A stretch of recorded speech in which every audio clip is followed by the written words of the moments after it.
Hello students, നമുക്ക് ഈ ഒരു സെഷനിൽ ഡിസംബർ 2024 CMA ഫൈനൽ എക്സാമിനുള്ള അമെൻമെൻറ്റ്സ് ഡിസ്കസ് ചെയ്യാം. സോ എല്ലാവരും എക്സാമിനുള്ള പ്രിപ്പറേഷൻസ് ഓൾമോസ്റ്റ് കഴിയാനായിട്ടിരിക്കുന്ന സമയമായിരിക്കും. നമുക്ക് കാര്യമായിട്ടുള്ള അമെൻമെൻറ്റ്സ് ഒന്നുമില്ല. ഓക്കെ, നമ്മൾ ഏത് പ്രാവശ്യവും അമെൻമെൻറ്റ് വീഡിയോ ചെയ്യുമ്പോൾ നമ്മൾ പറയാറുള്ളൊരു സംഭവമുണ്ട്. കുറച്ച് മുന്നേ വന്ന അമെൻമെൻറ്റ്സും നമ്മളിവിടെ കൊണ്ടുവന്നിട്ടുണ്ട്. കാരണം ചിലപ്പോൾ ഒരു പീരീഡ് ഓഫ് ഗ്യാപ്പ് എടുത്ത് എക്സാം എഴുതുന്ന ആളുകളുണ്ടാവും. അപ്പോൾ അവരെ കൂടി ഹെൽപ്ഫുൾ ആക്കുന്ന രീതിയിലാണ് നമ്മൾ എന്ത് ചെയ്തിട്ടുള്ളത്, ഈ ഒരു സെഷൻ പ്ലാൻ ചെയ്തിട്ടുള്ളത്. ഓക്കെ, സോ ഫസ്റ്റ് നമുക്ക് ഏറ്റവും ഇമ്പോർട്ടൻ്റ് ആയിട്ട് ഇതിൽ ഇപ്പം ഞാൻ ഫസ്റ്റ് പാർട്ടിൽ നമ്മൾ കൊണ്ടുവന്നത് കോമ്പറ്റീഷൻ ആക്ടിൽ നമ്മുടെ കോമ്പിനേഷൻ ഇല്ലേ, ആ കോമ്പിനേഷനിൽ നമുക്ക് ഒരു ത്രഷോൾഡ് അമെൻമെൻറ്റ് വന്നിട്ടുണ്ട്. അത് അമെൻഡ് ചെയ്തിട്ട് കുറച്ച് മാസങ്ങളായിട്ടുണ്ട്. പക്ഷെ അത് ബെയർ ആക്ടിൽ ഇൻകോർപ്പറേറ്റ് ചെയ്യാത്തതിൻ്റെ ചില കൺഫ്യൂഷൻസ് ആണ് ഉണ്ടായിരുന്നത്. പക്ഷെ അത് കോമ്പറ്റീഷൻ കമ്മീഷൻ്റെ സൈറ്റിൽ അത് അപ്ഡേറ്റ് ചെയ്തുകൊണ്ട് the things are clear. Okay, അപ്പോൾ നമ്മൾ യൂഷ്വലി നമ്മുടെ കോമ്പിനേഷനിൽ നമ്മൾ പറയുന്ന ഒരു ത്രഷോൾഡ് ഇല്ലേ, കോമ്പിനേഷൻ എന്ന് പറഞ്ഞാൽ രണ്ട് എൻ്റർപ്രൈസസ് ആണ്. അപ്പോൾ അവരുടെ നമ്മൾ കമ്പൈൻഡ് അസറ്റ്സും കമ്പൈൻഡ് ടേൺ ഓവറും നോക്കുന്ന ഒരു ത്രഷോൾഡ് ഓർമ്മയില്ലേ എല്ലാവർക്കും? More than 2000, then more than 6000, ആ ടേബിളില്ലേ, ആ ടേബിളിൽ ചെറിയൊരു അമെൻമെൻറ്റ് വന്നിട്ടുണ്ട്.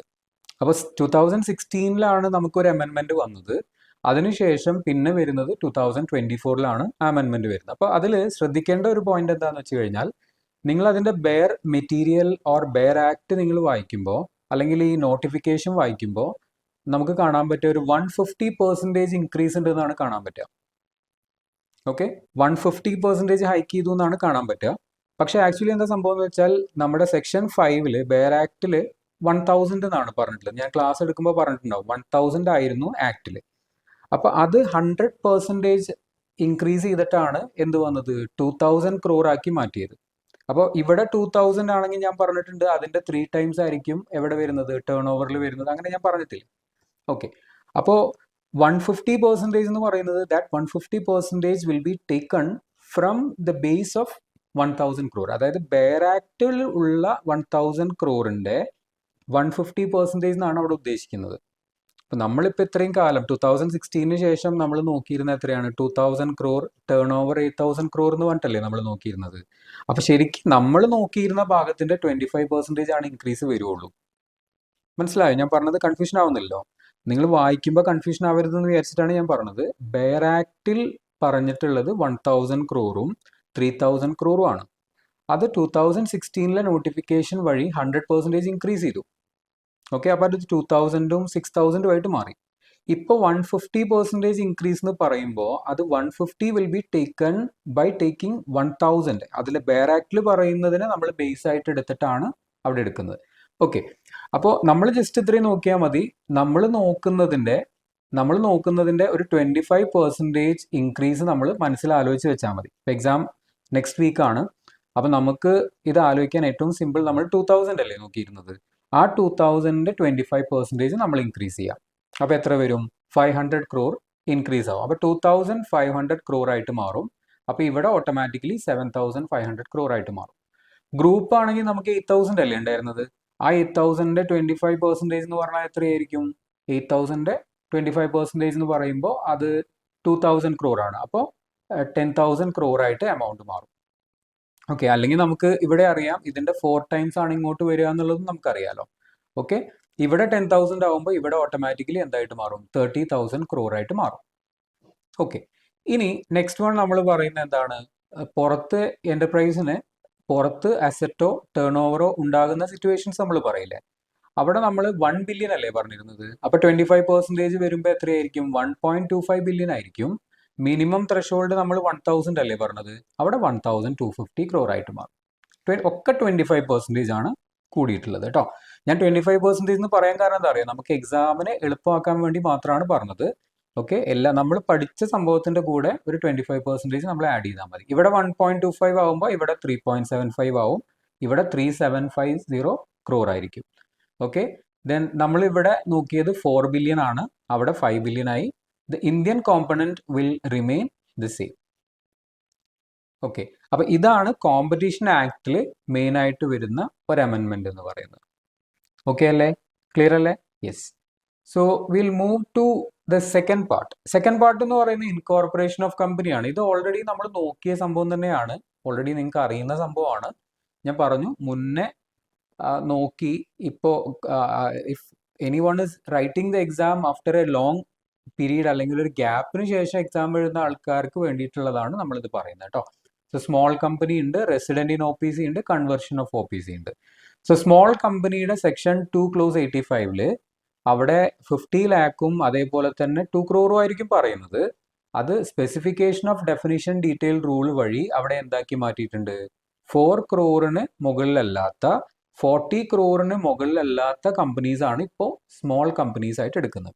ആക്ടിൽ ഇപ്പോഴും 50 ലാക്കും 2 crore തന്നെയാണ്. നമ്മളത് റൂള് വഴിയാണ് ഇത് മാറ്റിയിട്ടുള്ളത് കേട്ടോ. ഞാൻ മനസ്സിലാവാൻ വേണ്ടിയിട്ടാണ് എന്ത് ചെയ്യുന്നത്, ഇതിൽ തന്നെ ഈ സെക്ഷനിൽ തന്നെ അത് മെൻഷൻ ചെയ്തിട്ടുള്ളത്.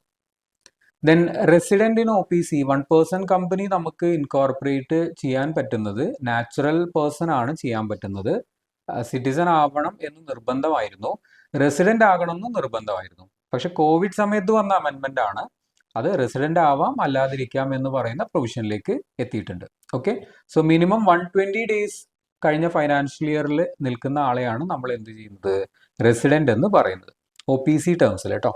Then O P C can be now converted to private or public at any time. പണ്ടൊരു 2 years ടൈം ലിമിറ്റും ത്രഷോൾഡും ഒക്കെ ഉണ്ടായിരുന്നു. ക്യാപിറ്റലിൻ്റെ ലിമിറ്റ് കൂടിയാൽ, ടേൺ ഓവർ കൂടിക്കഴിഞ്ഞാൽ കമ്പൽസറി കൺവേർഷൻ, അതൊന്നും ഇപ്പോൾ ഇല്ല എന്നുള്ളതാണ് കേട്ടോ. Then meetings of board and its പവേഴ്സിൽ വരുന്ന അമെൻമെൻ്റ് ആണ്. ഇതിൽ ഒന്ന് വരുന്നത് with concern to related party transaction, അതിൻ്റെ ത്രഷോൾഡ് ആണ്. ദെൻ റൂൾ 4 എന്ന് പറയുന്ന നമ്മുടെ വീഡിയോ കോൺഫറൻസിങ് ഓഡിയോ വിഷ്വൽ മീൻസിൻ്റെ ഒരു റൂൾ 4 ഉണ്ടായിരുന്നു, അത് ഒമിറ്റ് ചെയ്ത് കളഞ്ഞു. ഓക്കെ, ഇത് ഒമിറ്റ് ചെയ്തിട്ട് 2-3 വർഷമായിട്ടുണ്ട് കേട്ടോ. ഞാൻ പറഞ്ഞു ഇത് പഴയ സ്റ്റുഡൻസിനെ എയിം ചെയ്തിട്ടാണ് ഇത് പറയുന്നത്. ദെൻ ഓഡിറ്റ് കമ്മിറ്റി NRCയുടെ ഒരു ചെറിയൊരു അമെൻമെൻറ്റ് വന്നിട്ടുണ്ട്. അത് വന്നിട്ട് ഒരു വർഷമായി, പക്ഷെ അതിലെ ക്വസ്റ്റ്യൻസ് വന്നിട്ടില്ല. ഓക്കെ, സോ റിലേറ്റഡ് പാർട്ടി ട്രാൻസാക്ഷനിൽ നമ്മൾ പറയുന്നില്ലേ, ഒന്നെങ്കിൽ ബോർഡ് റെസൊല്യൂഷൻ ആയിരിക്കണം അല്ലെങ്കിൽ ഓർഡിനറി റെസൊല്യൂഷൻ ആയിരിക്കണം.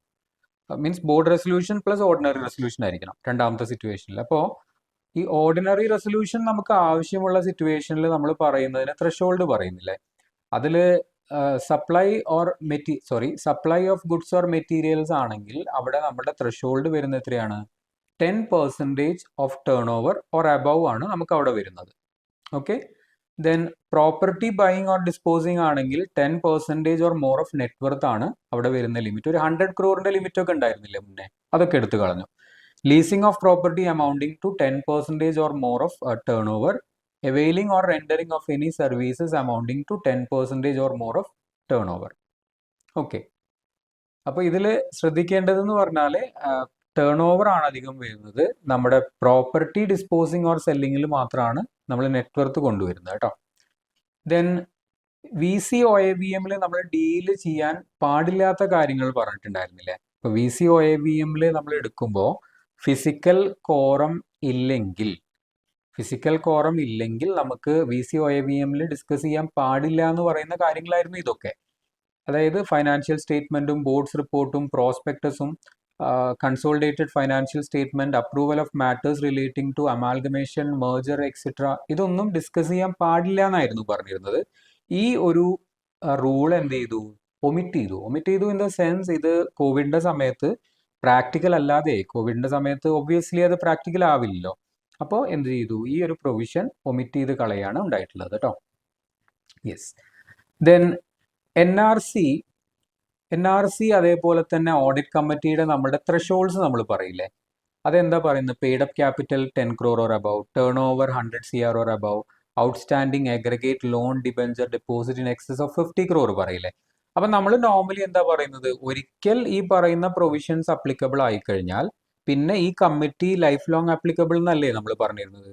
അതിലൊരു അമെൻമെന്റ് എന്താ വരുത്തിയെന്ന് വെച്ച് കഴിഞ്ഞാൽ, ഏതെങ്കിലും ഒരു കമ്പനിക്ക് if audit committee or NRC is applicable and for 3 consecutive financial years they are failing to satisfy any of the conditions which is mentioned in threshold, 10 crore 100 CR more than 50 CR ഒരു ഇയറിലും satisfy ചെയ്യുന്നില്ലെങ്കിൽ, that means 3 financial year എടുത്ത് നമ്മൾ ഒരിക്കൽ applicable ആയിട്ട് കഴിഞ്ഞ് consecutive 3 financial ഇയറിൽ ഇതൊന്നും touch ചെയ്യുന്നില്ലെങ്കിൽ അവർക്ക് NRC അതേപോലെ തന്നെ ഓഡിറ്റ് കമ്മിറ്റി അപ്ലിക്കബിൾ അല്ലാത്ത വരും. നമ്മൾ CSRന്റെ പ്രൊവിഷൻ പറയില്ലേ, അതേപോലെ തന്നെ പാരലൽ ആയിട്ട് വരുന്ന പ്രൊവിഷനാണ് കേട്ടോ. ഓക്കെ, ദെൻ ആക്സെപ്റ്റൻസ് ഓഫ് ഡെപ്പോസിറ്റിൽ രണ്ട് ഭാഗങ്ങളാണ്. ഒന്ന് ഡെപ്പോസിറ്റ് റീപേയ്മെന്റ് റിസർവിന്റെ ഒരു പോർഷനും acceptance of deposit by private limited കമ്പനിയുടെ പോർഷനും. അപ്പോൾ ഡെപ്പോസിറ്റ് റീപേയ്മെന്റ് റിസർവിൽ നമ്മൾ പറയുന്നത് 15% ആയിരുന്നു, അത് 20% ആക്കിയിട്ടുണ്ട്. ദെൻ അതേപോലെ തന്നെ 30th ഏപ്രിലാണ് അത് മെയിൻറ്റെയിൻ ചെയ്യേണ്ടത്. ഓൺ ഓർ ബിഫോർ 30th ഏപ്രിലാണ് മെയിൻറ്റെയിൻ ചെയ്യേണ്ടത്. ദെൻ പ്രൈവറ്റ് ലിമിറ്റഡ് കമ്പനിയുടെ നമ്മൾ നോർമലി പറയില്ലേ, ഇപ്പോൾ എലിജിബിൾ പബ്ലിക് കമ്പനിയുടെ ഉണ്ട്, പ്രൈവറ്റ് കമ്പനിയുടെ ലിമിറ്റ് ഒക്കെ പറയുന്നിടത്ത് സാധാരണ ഈ നോൺ എലിജിബിളിന്റെ ഭാഗത്താണ് ആര് വന്നിരുന്നത്, ഈ പ്രൈവറ്റ് കമ്പനീസ് ഒക്കെ വന്നിരുന്നത്. ഓക്കെ, ഇപ്പൊ എലിജിബിൾ കമ്പനിക്ക് ചെയ്യാൻ പറ്റുന്ന ഒരു ലിമിറ്റ് ഉണ്ടല്ലോ, 25% ഫ്രം പബ്ലിക്കും 10% ഫ്രം മെമ്പേഴ്സ് ഉണ്ടല്ലോ. ബാക്കിയുള്ളത് 25% ഫ്രം മെമ്പേഴ്സ് ആയിരുന്നു. അതിലാണ് പ്രൈവറ്റും വന്നിരുന്നത്.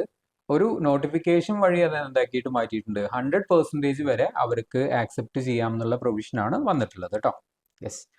ദെൻ IBC 2016 സെക്ഷൻ 11 ഇല്ലേ, നമ്മൾ സാധാരണ ഡിസ്ക്രിപ്റ്റീവ് ക്വസ്റ്റൻ ആയിട്ട് വരുന്നതാണ്. കഴിഞ്ഞ തവണയും അത് വന്നിട്ടുള്ള ഒരു ക്വസ്റ്റൻ ആയിരുന്നു. എനിക്ക് തോന്നുന്നു ഒരു 3-4 പ്രാവശ്യം ചോദിച്ചിട്ടുള്ള ക്വസ്റ്റൻ ആണ്, ഒരു 4 മാർക്കിന് ചോദിക്കാറുള്ളത്. അപ്പോൾ ആർക്കൊക്കെ ആപ്ലിക്കേഷൻ ഇൻസോൾവൻസി ബാങ്ക്രപ്സി കോഡിന്റെ അണ്ടറിൽ ആപ്ലിക്കേഷൻ ടു NCLT ചെയ്യാൻ പറ്റാത്ത ആളുകളെയാണ് നമ്മൾ ഇവിടെ മെൻഷൻ ചെയ്യുന്നത് കേട്ടോ. അപ്പൊ ഇതിൽ മെൻഷൻ ചെയ്യുന്ന party number 1 corporate debtor who is undergoing corporate insolvency resolution process or pre packaged insolvency resolution process. Then financial creditor, operational creditor or corporate debtor undergoing pre-packaged insolvency resolution process. PPIRP എന്ന് പറഞ്ഞാൽ PIRP എന്നും പറയും. അത് ഈ Covid സമയത്ത് യൂണിറ്റുകൾക്ക് പുറത്ത് കിടക്കാനുള്ള ഒരു ഓപ്ഷൻ ഗവൺമെന്റ് കൊടുത്താണ്. സാധാരണ റെസൊല്യൂഷൻ പ്ലാൻ ആരാ സബ്മിറ്റ് ചെയ്യുന്നത്, ക്രെഡിറ്റേഴ്സ് അല്ലേ സബ്മിറ്റ് ചെയ്യുക. ഇത് ഡെപ്റ്റർ തന്നെ റെസൊല്യൂഷൻ പ്ലാൻ സബ്മിറ്റ് ചെയ്യുന്ന ഒരു സിസ്റ്റമാണ് ഈ പ്രീ പാക്കേജ്ഡ് എന്ന് പറയുന്നത്. ഓക്കെ, അപ്പോൾ അത് അണ്ടർഗോ ചെയ്യുന്ന ഡെപ്റ്ററോ അല്ലെങ്കിൽ ക്രെഡിറ്ററോ ഓപ്പറേഷണൽ ക്രെഡിറ്ററോ ഫൈനാൻഷ്യൽ ക്രെഡിറ്ററോ is undergoing PIRP is not entitled to make an application.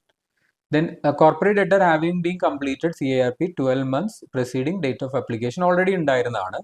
Corporate debtor in respect of whom resolution plan has been approved 12 months preceding date of application amended ആണ്. Corporate debtor or financial creditor who has violated the terms of resolution plan approved 12 months before date of application.